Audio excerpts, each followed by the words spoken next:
Hi, welcome everyone to my course on semantic search with multi-modal clip. So in this course, we're going to learn about multi-modal semantic search. So let's try to understand the problem first. Conventional search engine does not work well, especially for the long queries, right? And that's where multi-modal semantic search comes into picture. So let me show you some example. Okay. So let's go to Unsplash, which is very popular free image search. Thanks to the guys who are really giving us high quality images with the search engine. So it has a search engine, right, where you can search for images. Like you can search for hat, you'll see beautiful hat.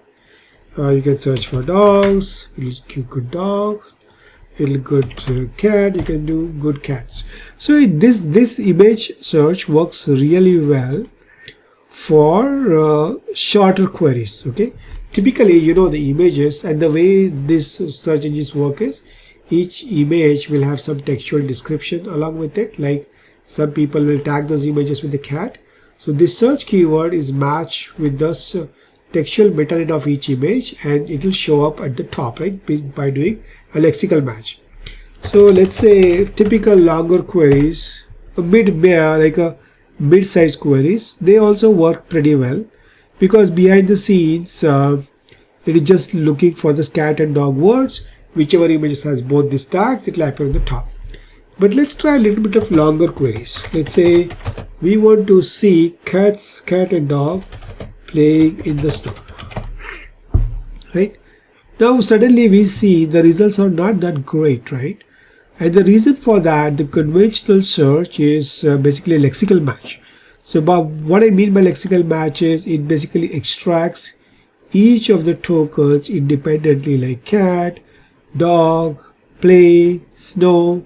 It'll ignore the stop words like and, in, and the, and it will perform the search individually, right? Or it doesn't take into account the order of the words. It will just take into account the frequency of the words in the document and the rarity of the terms in the other documents, right? It typically uses the TF-IDF or the BM25 algorithms. But it doesn't take into account the holistic meaning of the entire query, right? And that's why for longer queries, a lot of search engines fail. So what can we do? So if we can devise a way by which our search engine can understand the meanings, the semantic meaning behind the entire query, rather than doing a lexical match, especially for the longer queries, we can do a much better match, right? So let's say for these queries, the results that I want to get is, let me show you that. For cats and dog playing in the snow, we want to get this image, right, at the top. So basically the output that we want to do is this. These are the images at the top, and we are and not these images, right? These images are much more relevant, and that's exactly what we are going to do by using clip. Okay, so we need some kind of a semantic search engine, and the semantic search engine must be a multi-modal. By multi-modal, what I mean is the ability of the search engine to express images and the text embedding in the same space, right? There are lots of machine learning models are available which can expect image into the image embeddings, word embeddings, but they don't connect them to each other, right? So that's where there is a lot of difficulty. So if you have an engine that can express both of them in the same world, then we can just do a search by just doing a nearest neighbor search, right? Because these embeddings are expressed as a vectors in the semantic space, and if you can just compute the similarity between the vectors, we can get good search results, right?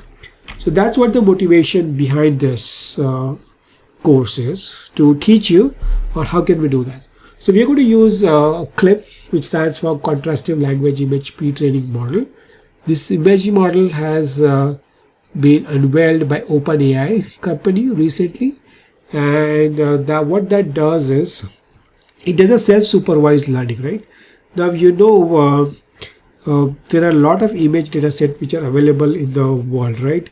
And those images are already have some kind of a text associated with it, right? The objects in the image, the title of the image, right? So rather than creating a new data set, the clip just leverages existing data sets like imagenets, lots of images on the internet. And what it does is it creates text embedding for the text. It creates the image embeddings for the image, and then it uses contrastive pre-training to create, to teach the model that which images are similar to what text, right? That's what it does. And in the process, it learns the embeddings. The weights of the model will be used as embeddings to express both of them. In the process where we feed a similar text or similar image to the training model and say that, hey, this is the image of a dog, and the label is this is the picture of a dog. If we feed it to the DAM and we tell the model that they should maximize the score, maximize the similarity between these two, and also this is called a positive sample. And there's also negative sampling where we feed the image of a dog but give a wrong label that this is an image of a cat. Then that creates when we say that they should then maximize the distance or minimize the similarity between them. And in the process, the model learns that how to identify which text is closer to which image embeddings, and the weights of the model are used as embeddings. So the benefits of this model is it both expresses images and the text in the same embedding space, and it just uses existing training data from the internet, right? We don't have to create a new data set, right? Because most of the images in the internet, they already have some kind of a text associated with it, which it uses as a positive sample. Okay, and the performance of this clip model has been phenomenal, right? If you just compare it with the bag of words and the transformer language model, the bag of words clip model is performing much better, and it also being used as a zero-shot prediction, which means if we use the clip model, we don't need to do any training, and that is exactly what we will do in this particular course. That without doing a training, how can you get highly relevant search results? That is what we are going to focus on in this particular course. So here is an example of what is meant by contrastive pre-training. So here is the image of a dog at the bottom. You generate the embedding for that just passing through by image encoder. Then you take the image labels associated with that image.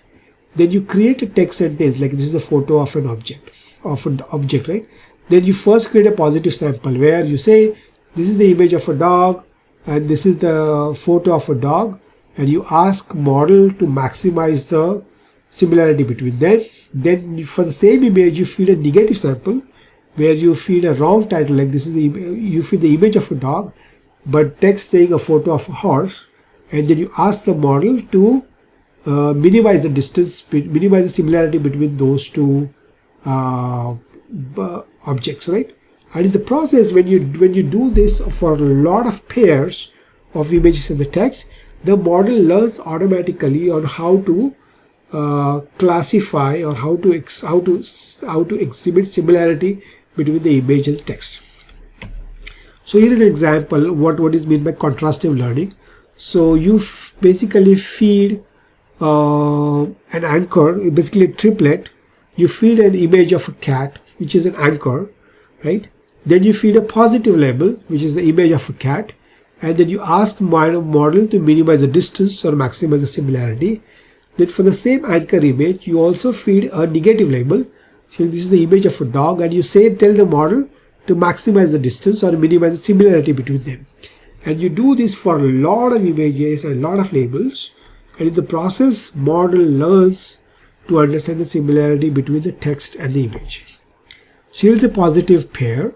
So here's an anchor of a cat and the proper label, which is the image of a cat, right?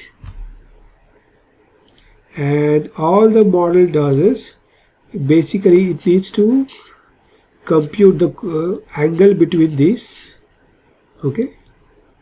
And the closer, and the model needs to learn in such a way that it needs to minimize the angle between these two vectors. So this is a vector of an image cat.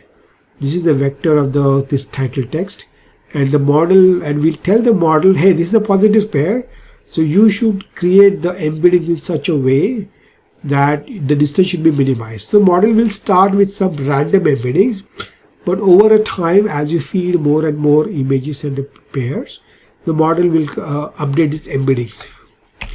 Here is an example of a negative negative pair. Again, the cat is anchor image, and here the angle is between the anchor image cat and the image of a dog, which is in the wrong title. So the model needs to maximize this angle, right? That's what the goal of the model is, and the model will learn in the process how to express the right embeddings, right? So that's what we are going to do in this particular course, that how can you use a multi-modal semantic similarity engine like Club to do a search, to improve search for a longer queries, which is not possible with the conventional lexical search engine.